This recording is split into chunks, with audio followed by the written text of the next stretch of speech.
पहला CBSE board का school, जो बच्चे पढ़ेंगे कक्षा 1 से लेकर 12वीं तक। लेकिन आपके बच्चे जो पढ़ चुके हैं 12वीं, पढ़ चुके हैं कॉलेज, पर सनातन को जानना है तो 1 महीने की कोचिंग मैं आपको दूंगा और वो भी निःशुल्क दी जाएगी। आपकी कोई स्वतंत्रता है तो आप अपने रहने खाने की सेवा आप अपनी मर्जी से कर सकते हैं, मांगा कुछ ना जाएगा।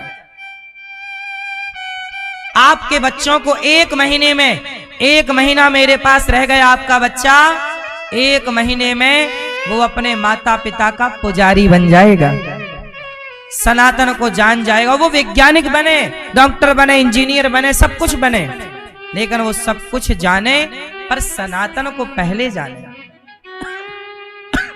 डॉक्टर बनो पर डॉक्टर बनने से पहले अच्छा इंसान बनो, इंजीनियर बनो, डॉक्टर बनो, एडवोकेट बनो, जज बनो, पर सबके पहले एक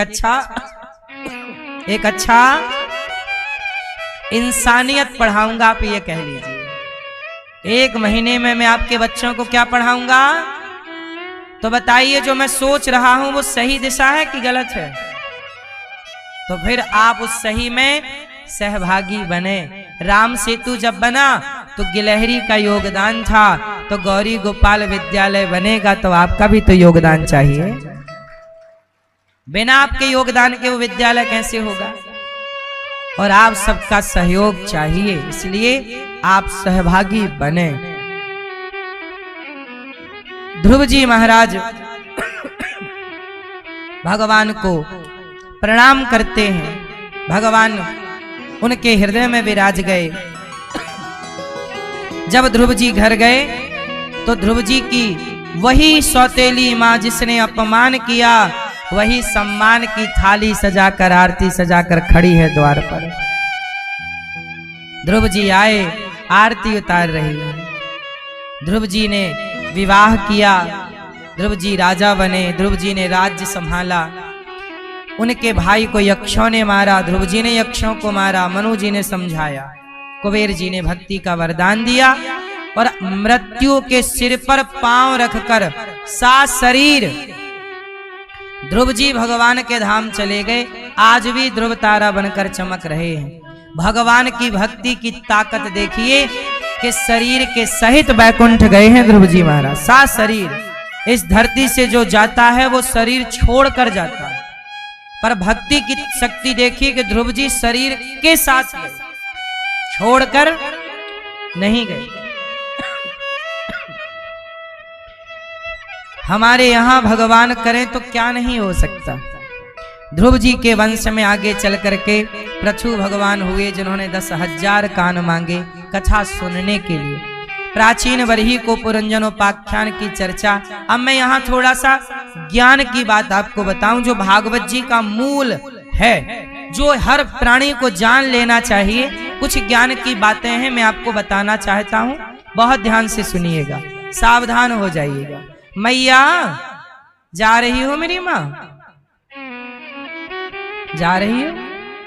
टाटा।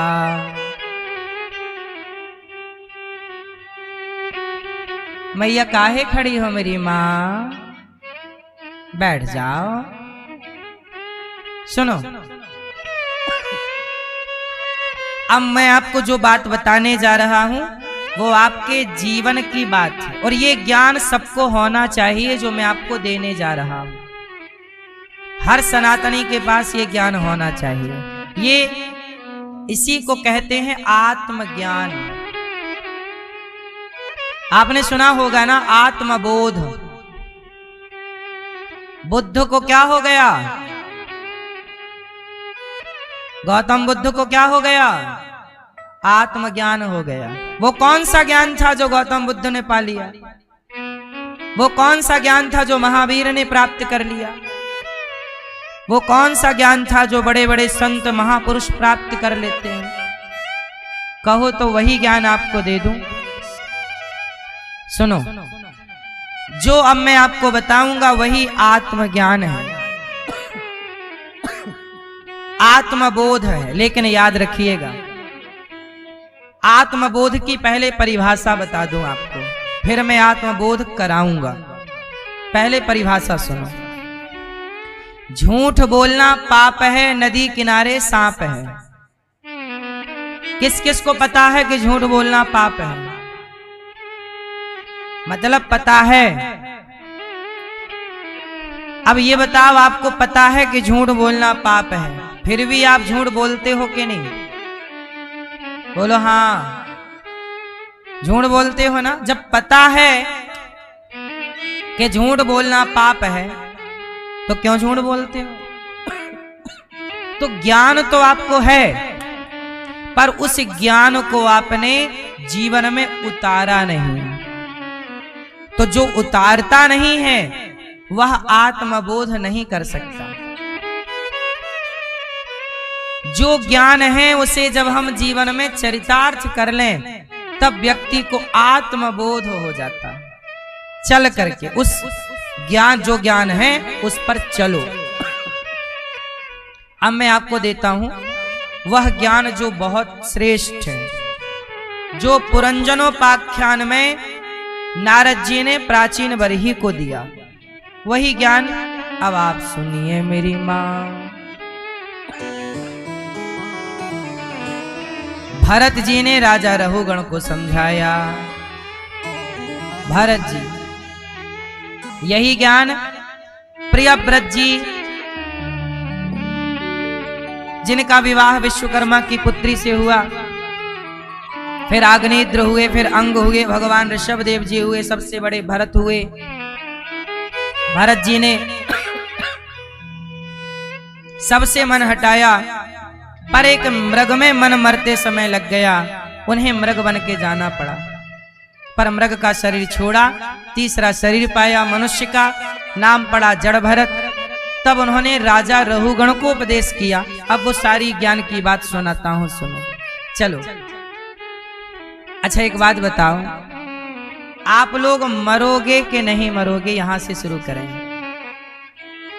कितने लोग मरेंगे आप में से?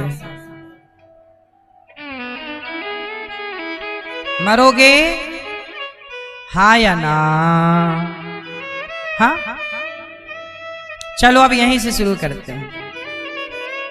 ये बताओ कि मरता कौन है? भैया आपने कहा कि आप मरोगे, तो अब मुझे फटाफट बताते चलो, मरेगा कौन? कौन मरेगा? आत्मा मरेगी कि शरीर मरेगा कि आप मरेंगे?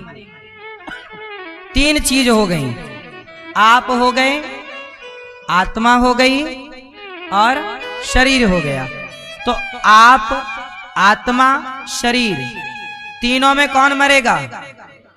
शरीर। शरीर कितनी चीजों से मिलकर बना है? 5, पृथ्वी, जल, वायु, अग्नि, आकाश। तो जब ये बताइए कि जब शरीर जलता है तो अग्नि तत्व अग्नि में मिल जाता है, जल तत्व जल में, वायु तत्व वायु में, आकाश तत्व आकाश में। बोलो हाँ। तो ये बताओ कि मरा कौन? शरीर मरा थोड़ी। शरीर तो 5 चीजों से मिलकर बना था और पंच तत्व 5 तत्वों में मिल गया। मिट्टी से घड़ा बना था, घड़ा टूटा तो मिट्टी में मिल गया। मरा कौन? कौन मरा भैया, जरा उत्तर दो। कौन मरा? कौन मरा बता। ए भैया कौन मरा? आप नहीं मर सकते। कौन मरा भैया बताएंगे हमारे? कौन? घड़ा मरा। आप घड़ा हो? हैं? कौन मरा? मैं मरा। तो आप मैं हो? आप कौन हो?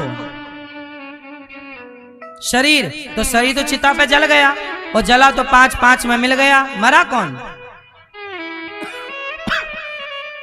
कौन मरा? कौन? कौन मरा? है उत्तर किसी के पास? है उत्तर? नहीं है ना? इसका मतलब ये है आप मरते ही नहीं, तो फिर मरा कौन? पकड़ो जरा उसे, पहचानो से कि मरा कौन। लोग कहते हैं फलाना मर गया, फलाना कहाँ मरा? फलाना तो चिता पे जल के 5 तत्वों से बना था, 5 में मिल गई। आत्मा ईश्वर का अंश था, ईश्वर का अंश ईश्वर में मिला। मरा कौन? आत्मा कभी मरती नहीं है। शरीर 5 का है, 5 में मिला। मरा कौन? कौन मरा? सुनो, ये प्रश्न इतना सरल नहीं है जितना आप समझ रहे हैं।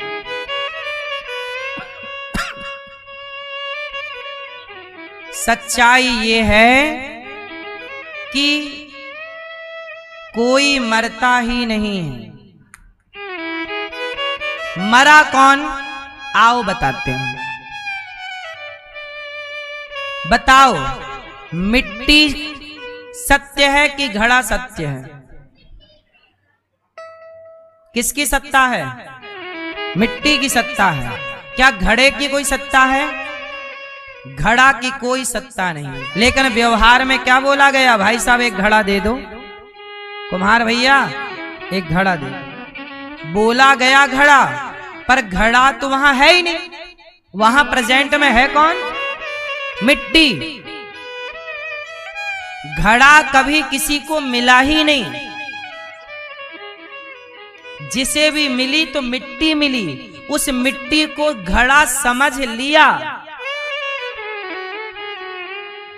उसी तरह जब घड़ा टूटा तो घड़ा टूटा कि मिट्टी टूटी? बोलो। घड़ा, लोग कहते हैं घड़ा टूट गया, तो घड़ा टूटा कि मिट्टी टूटी? मिट्टी टूटती नहीं है। मिट्टी कहां टूटती है भाई साहब? टूटा कौन? घड़ा। घड़ा वहां था ही नहीं। अभी तो आपने कहा कि घड़ा का कोई अस्तित्व नहीं है, तो घड़ा टूट गया।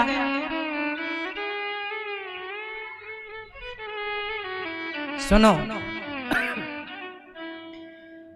एक आकृति थी माटी की, एक आकार था। उस आकार को लोगों ने घड़ा नाम दे दिया। इस आकृति को घड़ा कहा जाएगा। बोलो हाँ। टूटा तो ना मिट्टी टूटी ना घड़ा टूटा, वो आकार टूटा। और आकार के टूटने को हमने घड़ा का टूटना समझ लिया। बोलो हाँ। अब यहां ध्यान से सुनिएगा। मरा कौन? मैं हूं। मैं हूं इस बात का जो अभिमान था, वो अभिमान समाप्त हो गया, अज्ञान समाप्त हो गया। अब आप कहते हो कि मैं आत्मा। आप कौन हो? चलो आप कौन हो? जोर से। आप कौन हो? शरीर हो, आत्मा हो, या कुछ तीसरे हो? क्या हो आप? आप कौन हो? आप आत्मा हो? आप आत्मा हो तो लिखा तो है कि ईश्वर अंश, जीव अविनाशी। भगवान नारायण ही आत्मा है सबकी। यदि आत्मा नारायण है, अच्छा ये बताओ, सबकी आत्मा नारायण है या नहीं? किसका अंश है आत्मा? भगवान का।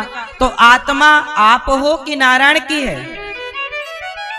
वो तो आत्मा नारायण का अंश है। आप कौन हो? आप कौन हो? जोर से। आप कौन हो भाई? आप कौन हो? आप कौन हो? ढूंढो जरा, अपने को ढूंढो। आप कौन हो? कहां हो आप? बोलो। आपकी सत्ता कहीं नहीं। आपकी सत्ता कहीं नहीं है। जैसे रस्सी में सांप की सत्ता दिख रही है। रस्सी को आपने क्या समझ लिया? जैसे रस्सी को आपने सांप समझ लिया अज्ञानवश। बोलो। रस्सी को अज्ञान में क्या समझ लिया? अरे सांप है, सांप। जैसे रस्सी को अज्ञानवश सांप समझ लिया, उसी तरह ईश्वर की सत्ता को अज्ञानवश व्यक्ति ने अपनी सत्ता समझ ली और बोल दिया कि मैं मर गया, मैं हूं, मैं नाम की कोई सत्ता नहीं है। आपकी कोई सत्ता नहीं है इस धरती पे। होए तो ढूंढ के मुझे बता दो कि ये सत्ता में, आप बताइए कौन सी सत्ता आपकी है, अस्तित्व कहां आपका है, ढूंढ के बताइए आपका अस्तित्व। आपकी आंखों से आप नहीं देखते, भगवान देखते। आपके कान से आप नहीं सुनते, भगवान सुनते हैं। आपकी वाणी से आप नहीं बोलते, भगवान बोलते हैं। आपकी सत्ता जीरो है, आप कुछ हैं ही नहीं, बस अज्ञानवश घड़ा है ही नहीं, अज्ञानवश मान लिया गया कि घड़ा है। चलो बताओ ये क्या है? जोर से, जोर से, जोर से, हाँ बोलो मेरी माँ। ये कुछ लोग कह रहे अंगूठी है। अंगूठी की सत्ता नहीं है, सोने की सत्ता है। चलो बताओ ये क्या है? जोर से, ये क्या है? क्या है ये? कपड़ा, रुमाल, धागा। और देखो देखो गहराई से, धागा के अंदर भी कुछ दिखेगा। धागा के भीतर कपास, कपास, रुई, कॉटन। कपास के भीतर देखो क्या है? कपास होता है किसान के यहाँ खेत पर, कि कपास की फसल होती है ना, कपास। ये कपास होने से पहले एक पौधा है, और पौधा होने से पहले यह एक बीज है। कपास का किसान क्या बोता है? मूल में क्या है? दिख रहा है कपड़ा, दिख रहा है रुमाल, पर मूल में बीज है। किसान ने खेत में क्या बोया? बीज से पौधा हुआ, पौधे से कपास की फसल आई। कपास निकाल कर किसान ने व्यापारी को बेचा, व्यापारी ने कपास का फिल्टर किया, धागा बनाया, धागे से कपड़ा बना, कपड़े से आपके शर्ट, पैंट और इत्यादि पदार्थ, इत्यादि चीजें। सत्ता किसकी है साहब? कपड़े की कि बीज की? मूल में बीज है। उसी तरह जैसे हर कपड़े के मूल में एक बीज है, उसी प्रकार सृष्टि के मूल में बीज है, वो बीज परमात्मा है। आपका, मेरा, संसार का बीज कौन है? भगवान श्री कृष्ण भगवान। सत्ता उस कृष्ण की है, हमारी कोई, रुमाल की कोई सत्ता नहीं है। रुमाल की अपनी कोई सत्ता नहीं है, सत्ता है उस बीज की। वो बीज ना हो तो ये रुमाल का कोई अस्तित्व ना हो। बोलो हाँ। यदि माटी ना हो तो घड़े का कोई अस्तित्व ना हो। यदि माटी ही ना होगी तो घड़ा होगा?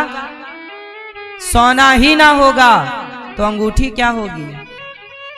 भगवान ही ना होंगे तो हम क्या होंगे, आप क्या होंगे? इसलिए अंगूठी की सत्ता नहीं, सोने की सत्ता है। घड़े की सत्ता नहीं, माटी की सत्ता है। उसी तरह अनिरुद्धाचार्य की सत्ता नहीं, कृष्ण की सत्ता है। अज्ञानवश लगता है कि ये मेरा है। रस्सी में सांप लगा तो ज्ञानवश लगा कि अज्ञानवश? रस्सी को आप कई बार सांप समझते हो तो ज्ञानवश समझते हो कि अज्ञानवश? बोलो हाँ। आपके पास टॉर्च नहीं होगी, धुंधला धुंधला प्रकाश होगा तो आप रस्सी को सांप समझ लोगे। अज्ञानवश वहां सांप दिखा है, टॉर्च होती तो आप कभी रस्सी को सांप ना कहते। अज्ञानवश वहां सांप की सत्ता नजर आई, है नहीं, दिख रही। ऐसे ही हमारी और आपकी सत्ता है नहीं, पर दिख रही है अज्ञानवश। तो मरा, लोग कहते हैं मर गया, मरा नहीं, अज्ञानवश कहते हैं कि मर गया। मौत होती ही नहीं किसी की, वो तो अपने अपने में लीन हो। ये देखो, समझो ना, आपकी मृत्यु के बारे में मैं थोड़ी और बात कर लूं। आप लोग रोज मरते हो, आपको पता ही नहीं लगता। मरते हो कि नहीं? आपका जन्म हुआ था तब आप इतने से थे, अब आप इतने बड़े हो गए तो जो आपका इतना वाला शरीर था वो कहां चला गया? मैया मैया, आप जब छोटी सी थी तो आप का चित्र है ना, पुराना वाला फोटो है कि नहीं बचपन की? तो बचपन की फोटो आज मिलाओ तो क्या कुछ भी मैच कर रहा है? तो ये बताओ वो फोटो में जो था वो कहां गया या कहां गई? बोलो बोलो। अरे लड़कपन मर गया, जवानी आ गई, जवानी मर गई, बुढ़ापा आ गया, बुढ़ापा मरेगा तो फिर और कुछ आएगा। ये प्रकृति का नियम है। आप लोग रोज मरते हो। आज 2025 चल रहा है, 2024 में जैसे आप थे 2025 में नहीं हो। आप रोज एक दिन मर रहे हो। आज का सूर्यास्त हो गया ना, सूर्यास्त होते ही आपकी जिंदगी के एक दिन और कम हो गए, एक दिन और मर गया।